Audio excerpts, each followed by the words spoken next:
Hi, and welcome to the Bible Story House. Hope you have a great day. Long ago in the land of Israel, God's people were being oppressed by the Philistines. For 40 years, the Philistines ruled over them, and life was very hard. But God had a plan to raise up a man who would begin to save Israel. There was a man named Manoah and his wife. They had no children, but one day an angel of the Lord appeared to the woman. The angel told her she would have a son, someone chosen by God even before his birth. This boy would be a Nazirite, set apart for God's service.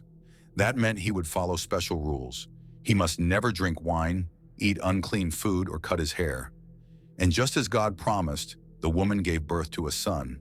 They named him Samson.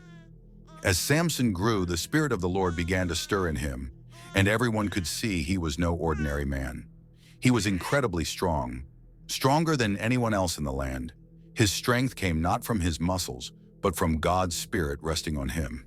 As Samson grew older, his great strength became known to all. Once, while traveling, a roaring lion rushed toward him. But with his bare hands, Samson tore the lion apart as easily as someone might tear a piece of cloth. Another time, he faced 1,000 Philistine soldiers who came to capture him. Samson grabbed the jawbone of a donkey lying nearby, and with it, he defeated them all. The people were amazed, and the Philistines feared him. But Samson also had weaknesses. He didn't always make wise choices. One of those choices was falling in love with a woman named Delilah, who lived among the Philistines. The rulers of the Philistines saw this as their chance. They promised Delilah a large sum of money if she could discover the secret of Samson's strength. At first, Delilah asked Samson directly, "Tell me the secret of your strength." Samson teased her and gave false answers, but she kept pressing him day after day until Samson grew weary. Finally, he told her the truth. "My hair has never been cut. If my head were shaved, my strength would leave me, for I am a Nazirite dedicated to God." Delilah knew he had spoken the truth. While Samson slept, she called a man to shave off his 7 locks of hair. Then she cried, "Samson, the Philistines are upon you." Samson awoke thinking he could fight them as before. But this time was different. The Lord's strength had left him. The Philistines captured him, blinded him, and took him away in chains. They mocked him and forced him to work in prison. It seemed as though the mighty Samson was finished. Time passed.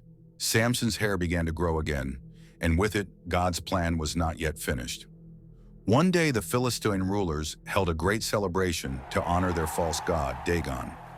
They brought Samson out of prison to make fun of him before a huge crowd gathered in the temple. Weakened, blind, and humiliated, Samson was led to stand between 2 great pillars that held up the building. Samson prayed to God, "Lord God, remember me. Please strengthen me just once more, so that I may defeat the Philistines who oppress your people." With renewed strength from the Lord, Samson pushed with all his might against the pillars. The temple shook, the walls trembled, and the building came crashing down. The rulers and thousands of Philistines were destroyed.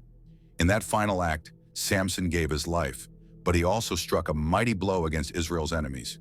Samson's story is one of incredible strength, but it also reminds us of human weakness.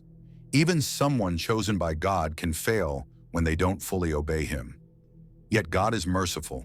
He gave Samson one last chance to fulfill his purpose. The lesson for us is this: our true strength does not come from ourselves, it comes from God.